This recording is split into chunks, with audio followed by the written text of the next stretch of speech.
Welcome प्यारे बच्चों। तो आज हम इस वीडियो में कक्षा 12वीं की हिंदी की पाठ्य पुस्तक से पाठ सीरीज के फूल के महत्वपूर्ण प्रश्नों को बहुत ही आसान भाषा में समझने वाले हैं। और मैं आपको एक बात की गारंटी दे देता हूं कि अगर आप इस पूरी वीडियो को देख लेंगे तो आपको सारे के सारे प्रश्न उत्तर अभी के अभी याद हो चुके होंगे। तो चलिए शुरू करते हैं। सबसे पहला पॉइंट जो आपको याद रखना है, हम स्टेप बाय स्टेप चलेंगे।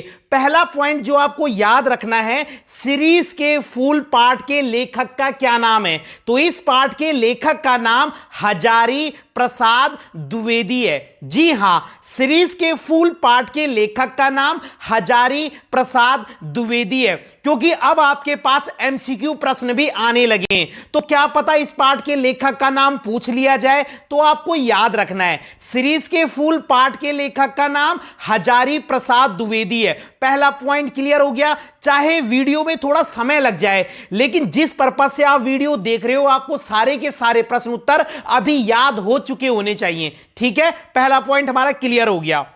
अब हम पहले प्रश्न पे आते हैं। लेखक ने सीरीज को कालजयी अवधूत की तरह क्यों माना है। यानी कि लेखक ने जो सीरीज है, जो सीरीज का जो पेड़ है या सीरीज का जो फूल है, उसको कालजयी अवधूत की तरह क्यों माना है। कालजयी का मतलब होता है समय को जीतने वाला। काल का मतलब होता है समय और जयी का मतलब होता है जीतने वाला। ठीक है, और अवधूत का मतलब होता है सन्यासी। तो प्रश्न का मतलब क्या हो गया कि लेखक ने सीरीज को समय के जीतने वाले सन्यासी की तरह क्यों माना है। सीरीज के पेड़ को एक सन्यासी की तरह जो समय को भी जीत लेता है उसकी तरह क्यों माना है। ठीक है, तो देखिए पहला पॉइंट आप क्या लिखेंगे, या आपने प्रश्न से ही लिख देना है। लेखक ने सीरीज को कालजयी अवधूत की तरह इसलिए माना है डैश। ठीक है, क्योंकि जगह आप इसलिए लिख देंगे, ये तो आपने प्रश्न से ही लिखना है ये सेंटेंस। उसके बाद आपने पॉइंट में लिखना है। पहला पॉइंट, जैसे एक सन्यासी पर मोह माया का कोई असर नहीं पड़ता है। आपने सन्यासी देखा होगा, ये जो सन्यासी होते हैं जो अपना घर वगैरह छोड़ देते हैं, ईश्वर की खोज में लगे रहते हैं, सारे सांसारिक बंधनों से दूर हो जाते हैं, वो रिश्ते नातों से दूर हो जाते हैं। तो जैसे एक सन्यासी पर मोह माया का कोई असर नहीं पड़ता, वैसे ही सीरीज के पेड़ पर मौसम का कोई असर नहीं पड़ता है। यह वसंत ऋतु में खिल जाता है और जुलाई अगस्त तक खिला रहता है। यानी कि ये सर्दी को भी बर्दाश्त कर लेता है और गर्मी को भी बर्दाश्त कर लेता है। पहला पॉइंट याद हो गया, दोबारा से बोलते, जैसे एक सन्यासी पर मोह माया का कोई असर नहीं पड़ता। जैसे एक सन्यासी पर मोह माया का कोई असर नहीं पड़ता, वैसे ही सीरीज के पेड़ पर किसका, मौसम का कोई असर नहीं पड़ता। वह वसंत ऋतु में खिल जाता है, यह एमसीक्यू में आ सकता है। वह वसंत ऋतु में खिल जाता है और जुलाई अगस्त तक खिला रहता है। ठीक है, आपकी बुक में दिया होगा आषाढ़ के महीने तक खिला रहता है। तो आप यहां पर यह भी लिख सकते हो कि यह वसंत ऋतु में खिल जाता है और आषाढ़ के महीने तक खिला रहता है। और अगर इसका मन खुश हो गया तो ये जो है फागुन के महीने तक भी खिल जाता है। ये मैंने आपको दोनों तरीके से बता दिए कि यह वसंत ऋतु में खिल जाता है और जुलाई अगस्त तक खिला रहता है। या दूसरा पॉइंट ऐसे भी लिख सकते हो, ये वसंत ऋतु में खिल जाता है और आषाढ़ के महीने तक खिला रहता है, और अगर इसका मन रम गया तो ये जो है फागुन के महीने में भी खिल जाता है। डन। आपको जो भी सेंटेंस ईजी लग रहा है मैंने दोनों बता दिए। तो ये सबसे ईजी है कि जो जैसे एक सन्यासी पर मोहमाया का कोई असर नहीं पड़ता, जैसे एक सन्यासी पर मोहमाया का कोई असर नहीं पड़ता, वैसे ही सीरीज के पेड़ पर मौसम का कोई असर नहीं पड़ता। ये वसंत ऋतु में खिल जाता है और जुलाई अगस्त तक खिला रहता है। डन। मतलब ये सर्दी को भी बर्दाश्त कर लेता है, गर्मी को भी बर्दाश्त कर लेता है। हो गया दूसरा पॉइंट। जैसे एक सन्यासी पर सुख दुख का कोई असर नहीं पड़ता। जैसे एक सन्यासी पर सुख दुख का कोई असर नहीं पड़ता। अब सन्यासी होता है ना, सन्यासी कैसा होता है, सुख आए या दुख आए, वो हर परिस्थिति में एक समान बना रहता है। ये नहीं कि अगर आपकी लाइफ में खुशी आ रही है तो आप बहुत ओवर एक्साइटेड हो जाओ, और दुख आ रहा है तो इतने डिप्रेशन में चले जाओ। तो सन्यासी एक समान होता है, ठीक है। तो जैसे एक सन्यासी पर सुख दुख का कोई असर नहीं पड़ता है, वैसे ही सीरीज के पेड़ पर सर्दी गर्मी का कोई असर नहीं पड़ता है। यह गर्मी को भी सहन कर लेता है और सर्दी को भी सहन कर लेता है। आ गई बात समझ में? तो जैसे एक सन्यासी पर सुख दुख का कोई असर नहीं पड़ता है, या जैसे एक सन्यासी हर परिस्थिति में एक समान रहता है, वैसे ही सीरीज का पेड़ भी हर परिस्थिति में एक समान रहता है। आप ये भी लिख सकते हो इसकी जगह, जैसे एक सन्यासी हर परिस्थिति में एक समान रहता है, वैसे ही सीरीज का पेड़ भी हर परिस्थिति में एक समान होता है। वह सर्दी को भी सहन कर लेता है, गर्मी को भी सहन कर लेता है। बस 2 पॉइंट याद रखने आपने। पहला क्या था? जैसे एक सन्यासी पर मोहमाया का कोई असर नहीं पड़ता है, वैसे ही सीरीज के पेड़ पर मौसम का कोई असर नहीं पड़ता है। यह वसंत में खिल जाता है और जुलाई अगस्त तक खिला रहता है। दूसरा पॉइंट मैंने क्या बोला था? जैसे एक सन्यासी हर परिस्थिति में एक समान रहता है, जैसे एक सन्यासी हर परिस्थिति में एक समान रहता है, वैसे ही सीरीज का पेड़ भी हर परिस्थिति में एक समान रहता है। गर्मी हो या सर्दी हो, इस पर कोई असर नहीं पड़ता है, ये दोनों को ही आसानी से सहन कर लेता है। तो समझ में आ गई आपकी बात कि सीरीज के पेड़ की तुलना एक सन्यासी से क्यों की गई है। बहुत इंपॉर्टेंट क्वेश्चन है इस चैप्टर का, पहले नंबर पे जो सबसे इंपॉर्टेंट है, और आपको ये याद भी हो गया होगा। अब हम दूसरे प्रश्न पर आते हैं। दूसरा प्रश्न है, हृदय की कोमलता को बचाने के लिए व्यवहार की कठोरता भी कभी कभी जरूरी हो जाती है। प्रस्तुत पाठ के आधार पर स्पष्ट करें। सेंटेंस को ढंग से पढ़ो। हृदय की कोमलता को बचाने के लिए, आपका जो दिल है, आपका जो हार्ट है, उसकी सॉफ्टनेस को बचाने के लिए कई बार आपको अपने नेचर में, आपको अपने बिहेवियर में क्या लानी पड़ती है? कठोरता लानी पड़ती है। अब मैं एक एग्जांपल देता हूं। कई टीचर होते हैं जो दिल से बहुत ज्यादा क्या होते हैं? सॉफ्ट होते हैं, बहुत अच्छा भी पढ़ाते हैं, लेकिन वो दिल से भी क्या होते हैं? बहुत ज्यादा सॉफ्ट होते हैं, ज्यादा गुस्सा नहीं करते हैं। तो बच्चे उनकी क्लास में क्या होते हैं? आपने नोटिस किया होगा। अब कई बच्चे समझते नहीं है। जो सिंसियर बच्चे होते हैं वो समझते हैं कि सर अगर कुछ नहीं बोल रहे हैं तो हमको चुप से सुनना है, लेकिन कई बच्चे ऐसे भी होते हैं वो टीचर के सीधेपन का फायदा उठाते हैं, मतलब क्लास में बहुत शोर करते हैं। तो ऐसे में ऐसे लगता है कि जैसे कि टीचर पढ़ा ही नहीं रहा क्लास में, या टीचर अच्छा नहीं पढ़ा रहा है, जबकि वो टीचर बहुत अच्छा पढ़ा रहा है, लेकिन वो खाली बहुत स्ट्रिक्ट नहीं है ना। इसलिए बच्चे क्या करते हैं? उनकी क्लास में थोड़ा शोरगुल ज्यादा करते हैं। आ रही है बात समझ में? तो कई बार क्या होता है, अंदर की कोमलता को बचाने के लिए हमको बाहर से क्या बनना पड़ता है? स्ट्रिक्ट बनना पड़ता है बाहर से, क्योंकि अगर आप स्ट्रिक्ट नहीं बनेंगे तो काम नहीं चल पाएगा। तो यहां पर आपने सीरीज के पेड़ के रिगार्डिंग इस बात को प्रूव करना है कि अंदर की कोमलता को बचाने के लिए बाहर कठोर होना पड़ता है। अब इसमें देखिए आप क्या लिखेंगे। पहले आप सेंटेंस क्वेश्चन से ही लिखेंगे। हृदय की कोमलता को बचाने के लिए व्यवहार की कठोरता भी कभी कभी जरूरी हो जाती है। यह क्वेश्चन में भी लिखा है, और इसके आगे डैश कर दीजिएगा, फिर लिखना उदाहरण। सीरीज के फूलों को देखकर लगता है कि सीरीज का पेड़ बहुत ही कोमल होगा। सीरीज के जो फूल होते हैं ना, वो बहुत ज्यादा कोमल होते हैं, लेकिन जो सीरीज का पेड़ होता है वो बहुत ज्यादा मजबूत होता है। समझो, तो आप समझ में आ गया।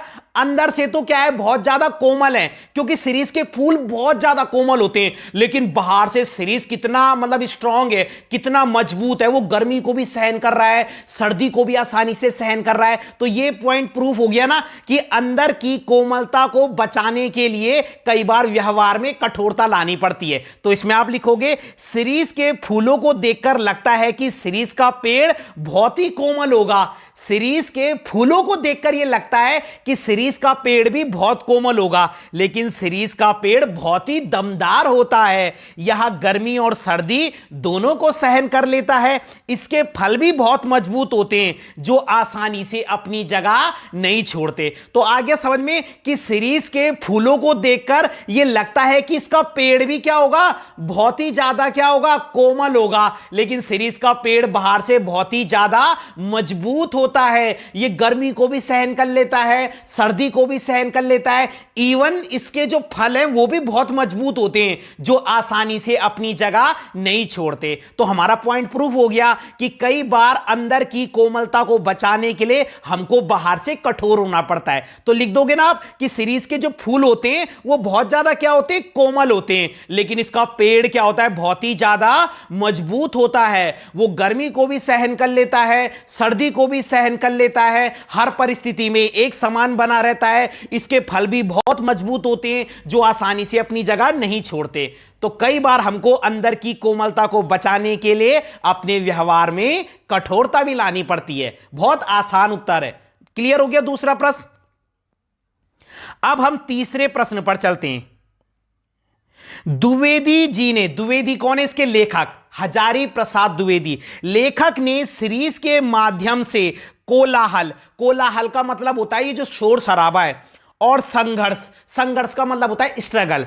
तो लेखक ने सीरीज के माध्यम से इस शोर शराबे वाले जीवन और संघर्ष से भरे जीवन स्थितियों में अविचल रहकर, अविचल का मतलब होता है जो अपने रास्ते से नहीं हटे। ये शोर भरी जिंदगी है, ये संघर्ष भरी जिंदगी है, लेकिन फिर भी कोई अविचल रहे। अविचल का मतलब जो अपना रास्ते से नहीं हटता, रहकर जिजीविषु बने रहने की सीख दी है। जिजीविषु का मतलब होता है जीने की इच्छा। तो लेखक कह रहा है कि सीरीज के माध्यम से लेखक ने हमको क्या संदेश दिया है कि संघर्ष से भरे जीवन में, इस शोर शराबे वाले जीवन में भी हमको क्या रहना है, अविचल रहना है, मतलब अपना मार्ग नहीं बदलना है और जिजीविषु बनना है। जिजीविषु का मतलब अपने जीने की इच्छा को बनाए रखना है। समझ में आ गया। कई लोगों के जीवन में संघर्ष होता है तो वो लोग क्या करते हैं, हार मान लेते हैं, ठीक है, सुसाइड कर लेते हैं। लेकिन लेखक कह रहा है कि सीरीज के पेड़ को देखो, सीरीज के पेड़ में भी तो कितनी मुसीबतें आती हैं, गर्मी आती है, सर्दी आती है, लेकिन फिर भी वो जीने की इच्छा को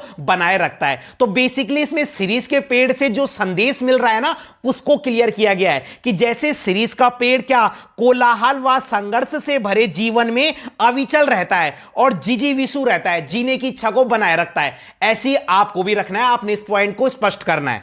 तो इसमें हम सीरीज के पेड़ से हमें जितनी सीख मिलती है सब लिख देंगे, बहुत आसान है।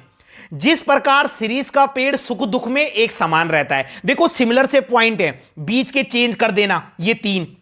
जिस प्रकार सीरीज का पेड़ सुख दुख में एक समान रहता है, जिस प्रकार सीरीज का पेड़ गर्मी सर्दी में एक समान रहता है, जिस प्रकार सीरीज का पेड़ हर परिस्थिति में एक समान रहता है, वैसे ही हमें भी हर परिस्थिति में एक समान रहना चाहिए, सुख दुख में एक समान रहना चाहिए, मुसीबतों से नहीं घबराना चाहिए, मोह माया से दूर रहना चाहिए और जीवन में कभी हार नहीं माननी चाहिए। तो ये तो बहुत आसान है, इसमें तो आपको कुछ नया भी नहीं सोचना, पुराने प्रश्नों से उठा के सबमिट कर देना है कि जैसे क्या होता है, जिस प्रकार सीरीज का पेड़ सर्दी गर्मी में एक समान रहता है, जिस प्रकार सीरीज का पेड़ सुख दुख में एक समान रहता है, जिस प्रकार सीरीज का पेड़ हर परिस्थिति में एक समान रहता है। तो ये 3 पॉइंट तो बहुत ही सरल है। अब अपने पे ले आओ, वैसे ही हमें भी हर परिस्थिति में एक समान रहना चाहिए, मुसीबतों का डटकर सामना करना चाहिए, कभी जीवन में हार नहीं माननी चाहिए, हमेशा जीवन में आगे बढ़ते रहना चाहिए। ऐसे ही बस लिख देना बड़ी बड़ी बातें और अच्छी अच्छी बातें, बस बहुत ही आसान है। ये हिंदी है, बस लिखना आना चाहिए, कोई मार्क्स नहीं करते हैं।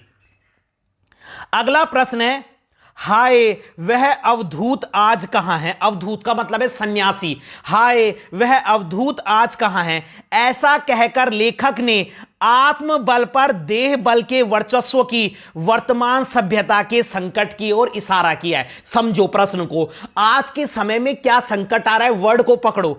आत्म बल पर किसका वर्चस्व होता जा रहा है, वर्चस्व का मतलब होता है अधिकार। हमारी आत्मा के ऊपर किसका अधिकार होता जा रहा है, देह बल। देह का मतलब होता है शरीर, मतलब लोगों की आत्मा कमजोर पड़ रही है और शरीर क्या हो रहा है, हावी हो रहा है। अब मुझे बताइए, आपने रेप जैसे इंसिडेंट सुने होंगे, ये रेप क्यों होते हैं आखिर? रेप इसलिए होते हैं, वो लोग रेप करते हैं जिनकी आत्मा उनके शरीर के आगे क्या पड़ जाती है, कमजोर पड़ जाती है। ऐसे लोग रेप करते हैं। जब इंसान का विवेक काम नहीं करता, उनको उनकी शरीर की नीड इतनी हावी हो जाती है कि वो क्या करते हैं, उनकी आत्मा भी गवाही देना बंद कर देती है। तो आज वर्तमान समय में भी यही संकट चल रहा है कि लोग क्या है, लोग इंसान के दिल को नहीं देख रहे हैं, उसकी शारीरिक सुंदरता को देख रहे हैं, ठीक है, बाहरी ब्यूटी। वही तो वो कह रहे कि आत्मा पर शरीर का क्या हो रहा है, वर्चस्व हो रहा है। आत्मा हमारी कम पड़ जा रही है और शरीर हैवी हो जा रहा है। मतलब हम शरीर को ज्यादा तवज्जो दे रहे और इंटरनल ब्यूटी, लोगों की आत्मा को कम महत्व दे रहे, उनके दिल को कम महत्व दे रहे। तो इसमें आपने लिखना है, देखिए लेखक कहना चाहता है कि आज के समय में लोग शरीर की सुंदरता को अधिक देखते हैं, वे दिल की सुंदरता पर ध्यान नहीं देते। या यह भी लिख सकते हो कि लोग शरीर की सुंदरता को अधिक देखते हैं और वो अपने आत्मा की आवाज को नहीं सुनते। उसके बाद लिखना, लेखक कहना चाहता है कि जिन लोगों की आत्मा शरीर के आगे कमजोर पड़ जाती है, ऐसे लोग देश का विनाश करते हैं। बिल्कुल सही बात है, जिन लोगों की आत्मा उनके शरीर के आगे कमजोर पड़ जाती है, शरीर आत्मा पर क्या है, ज्यादा प्रबल हो जाता है, ठीक है, तो ऐसे लोग देश का विनाश करते हैं। लेखक कहना चाहता है कि गांधी जी तो शरीर से बहुत कमजोर थे, लेकिन अंदर से वो बहुत मजबूत थे। आज ऐसे ही लोगों की कमी है। तभी लेखक कह रहा है, हाय वह अवधूत आज कहां है। यहां पे अवधूत गांधी जी को बोला गया है। मतलब ऐसे लोग आज कहां हैं जो आत्मा से ज्यादा मजबूत है, भले ही वो शरीर से कमजोर है लेकिन उनकी आत्मा बहुत मजबूत है। तो समझ गए आपने क्या लिखना है? आपने लिखना है कि आज के समय में लोग क्या कर रहे हैं, शरीर को अधिक महत्व दे रहे हैं और आत्मा को कम महत्व दे रहे हैं। मतलब आत्मा की बात नहीं सुन रहे, दिल की सुंदरता पर ध्यान नहीं दे रहे, वो शारीरिक सुंदरता पर ध्यान दे रहे हैं। तब फिर लिख देना कि जो लोग क्या करते हैं, जिन लोगों का शरीर उनकी आत्मा पर क्या है, प्रबल हो जाता है, ठीक है। या ये भी लिख सकते हो, जो लोग क्या है, मतलब जो लोग अपनी आत्मा की नहीं सुनते। आ रही है बात समझ में? जिन लोगों की आत्मा उनके शरीर के आगे कमजोर पड़ जाती है, ऐसे लोग ही क्या है, देश का विनाश करते हैं, ठीक है। और लेखक कहना चाहता है कि महात्मा गांधी जी तो शरीर से बहुत कमजोर थे लेकिन उनकी आत्मा बहुत मजबूत थी। उन्होंने एक बार देश को आजाद कराने का निर्णय लिया और उसको कराकर ही क्या है, चैन की सांस ली। तो इसमें आप सब कुछ लिख सकते हो। आप समझ गए हो इसमें किस संकट की बात हो रही है। इसमें ऐसे लोगों की बात हो रही है जिनकी आत्मा उनके शरीर के आगे कमजोर पड़ जाती है और वही लोग देश का क्या करते हैं, विनाश करते हैं। तो इसमें आप सारा लिख दोगे और महात्मा गांधी जी के बारे में भी लिख देना। लेखक चाहता है कि महात्मा गांधी जी जैसे लोगों की आज जरूरत है, जो शरीर से तो क्या थे, भले ही कमजोर थे लेकिन आत्मा से वो बहुत ही ज्यादा मजबूत थे, अपने हौसलों से वो बहुत ज्यादा मजबूत थे। अगला प्रश्न है, अब इसमें एक कवि के लिए बताई गई है। कवि के लिए अनासक्त योगी की स्थिर प्रज्ञता।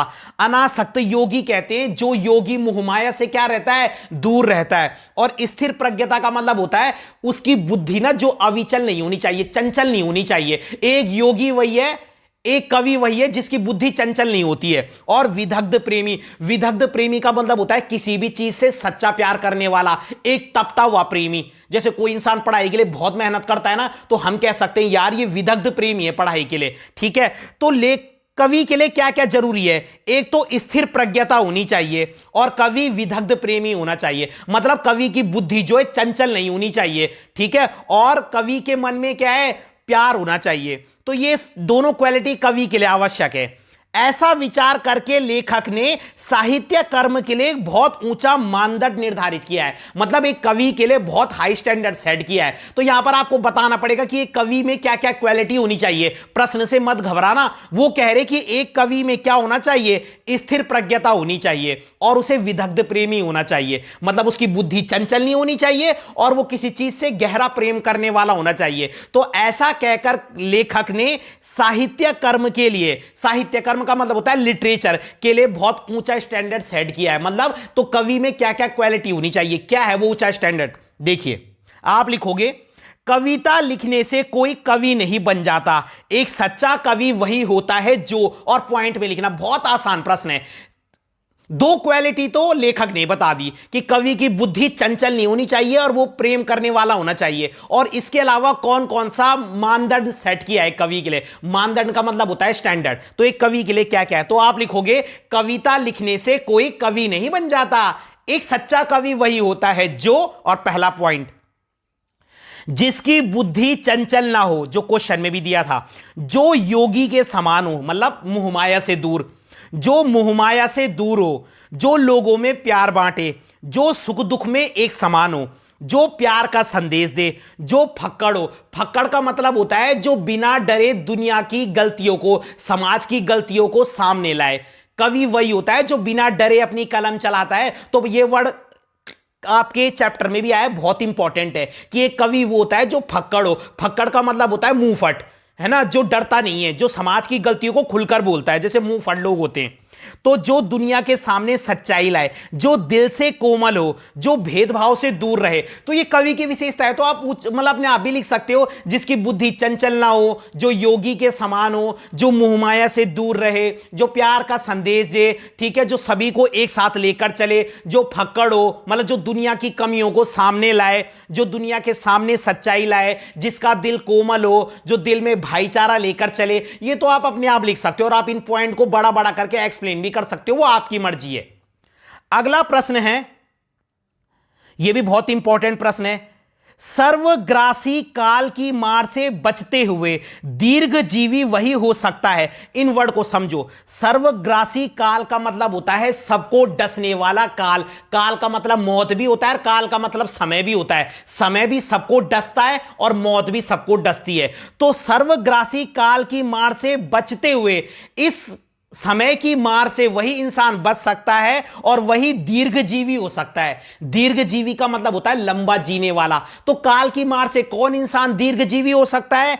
जिसने अपने व्यवहार में जड़ता छोड़कर नित बदल रही स्थितियों में निरंतर अपनी गतिशीलता बनाए रखी है। समझो, एक इंसान वही लंबे समय तक जी सकता है जो समय के अनुसार क्या करे, चले, अपनी जड़ता छोड़कर। जड़ता का मतलब जानते हो, जो एक ही जगह पर नहीं रुका रहता। उसने जड़ता को छोड़कर नित बदल रही परिस्थितियों में क्या कर दिया है, अपने आप को गतिशील बनाए रखा है। तो काल की मार से कौन इंसान बच पाएगा? जो एक जगह पर सीमित नहीं रहेगा, जो समय के अनुसार क्या है, आगे चलता रहेगा। वही इंसान दीर्घजीवी होगा जो जड़ता छोड़कर नित बदल रही परिस्थितियों के साथ क्या कर लेगा, बदलाव ले आएगा। पाठ के आधार पर बताइए। देखिए, तो आपने लिखना है, लेखक कहता है कि जो इंसान इस दुनिया में पैदा हुआ है उसे एक दिन मरना ही है। कोई भी चीज हो, इवन लेखक कहता है, मैं स्टेप बाय स्टेप क्लियर कर रहा हूं। लेखक कहता है कि जो इस दुनिया में पैदा हुआ है उसे एक दिन मरना ही है,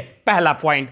दूसरा, जो व्यक्ति समय के साथ चलता है वही जीवन में सफल हो पाता है, और जो समय के साथ नहीं चलता वो जीवन में सफल नहीं हो पाता। कितने सरल पॉइंट है। पहला पॉइंट, जो व्यक्ति इस दुनिया में पैदा हुआ है उसे एक दिन मरना ही है, ठीक है। दूसरा, जो इंसान समय के साथ चलता है वही जीवन में सफल हो पाता है, और जो समय के साथ नहीं चलता वो जीवन में सफल नहीं हो पाता। तीसरा, जो कवि समय के अनुसार अपनी कलम चलाता है वही संसार में अमर हो जाता है। अब आपने YouTube की मैं बात करूं, YouTube में अगर आप ऐसा कंटेंट बनाएंगे जो आजकल की डिमांड है तो वो वीडियो ज्यादा चलेंगी। अब कोई इंसान ऐसा लिख रहा है जो आज के समय में प्रॉब्लम ही नहीं है, कौन से कवि ज्यादा हिट होंगे? जो आज की समस्याओं को दुनिया के सामने लाएंगे। जो आज समस्या ही नहीं है, आप उसके बारे में लिखोगे तो लोग पढ़ेंगे ही नहीं। तो जो कवि समय के अनुसार अपनी कलम चलाता है वो संसार में अमर हो जाता है। और फोर्थ, जो व्यक्ति जीवन में हार मान लेता है, ठीक है, वो जीवन में कभी आगे नहीं बढ़ पाता है। तो समझ में आ गया बात कि जीवन में सफल कौन इंसान हो पाएगा? जो समय के अनुसार चलेगा वही काल की मार से बच पाएगा। समय की मार से वही इंसान बच सकता है जो बदल रही परिस्थितियों के साथ अपने आप में भी बदलाव ले आता है। और यही प्रकृति का नियम है, बदलाव ही प्रकृति का नियम है। आपको समय के अनुसार चलना पड़ेगा। तो इसमें आप लिखोगे, जो इंसान इस दुनिया में पैदा हुआ है उसे एक दिन मरना ही है।